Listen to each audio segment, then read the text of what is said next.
ونصلي ونسلم على رسوله الكريم أما بعد فأعوذ بالله من الشيطان الرجيم بسم الله الرحمن الرحيم يا أيها الذين آمنوا قوا أنفسكم وأهليكم نارا صدق الله العظيم وقال النبي صلى الله عليه وسلم ألا كلكم راع وكلكم مسؤول عن رعيته او كما قال علیہ الصلاۃ والسلام۔ کوئی قوم ہو، کوئی معاشرہ ہو، اس کے عروج و زوال کا فیصلہ اس قوم کے افراد کا انفرادی کردار کیا کرتا ہے۔ یہ معاشرہ وہ سمندر ہے جو افراد کی بوندوں سے وجود میں آتا ہے۔ اگر کسی قوم کے افراد محنتی، جفاکش، امانت دار اور دیانتدار ہوں تو تقدیر اپنا قلم اس قوم کے ہاتھ میں تھما دیتی ہے، اور وہ قوم اپنا روشن مستقبل، اپنی تقدیر کی سچائی اپنے ہاتھوں رقم کرتی چلی جاتی ہے۔ لیکن اگر کسی قوم کے افراد جہالت میں ڈوبے، بے ایمان اور بدکردار ہو جائیں تو ایسی قوم کو شکست دینے کے لیے کسی قسم کی منصوبہ بندی کی ضرورت نہیں ہوا کرتی، بلکہ وہ قوم اپنی موت آپ مر جایا کرتی ہے۔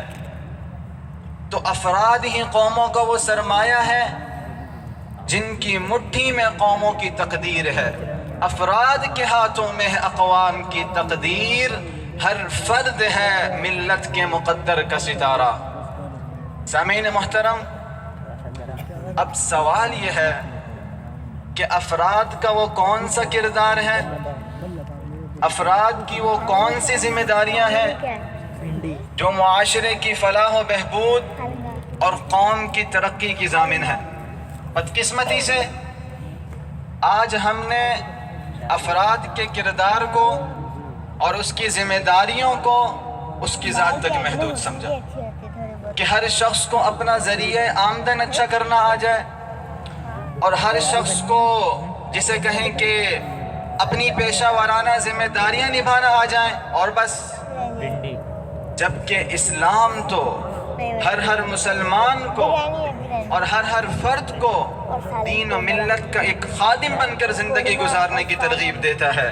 وَلْتَكُن مِّنكُمْ أُمَّةٌ يَدْعُونَ إِلَى الْخَيْرِ وَيَأْمُرُونَ بِالْمَعْرُوفِ وَيَنْهَوْنَ عَنِ الْمُنكَرِ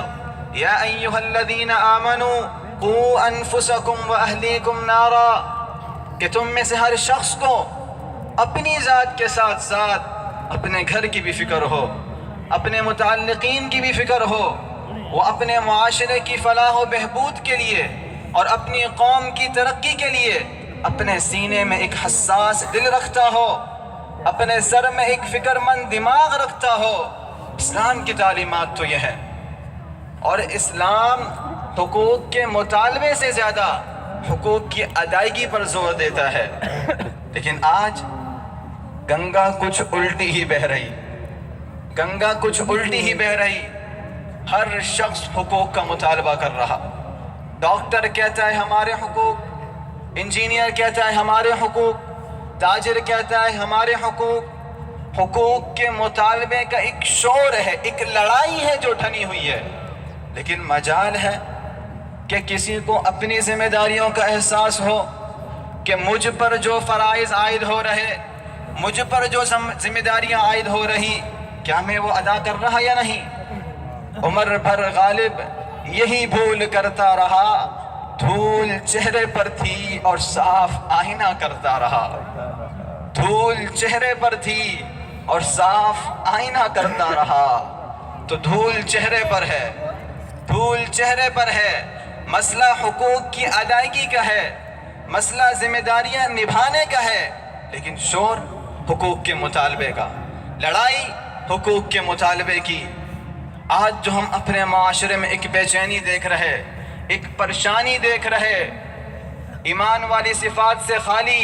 انما المؤمنون اخوہ، بھائی چارے والی صفات سے خالی معاشرہ دیکھ رہے،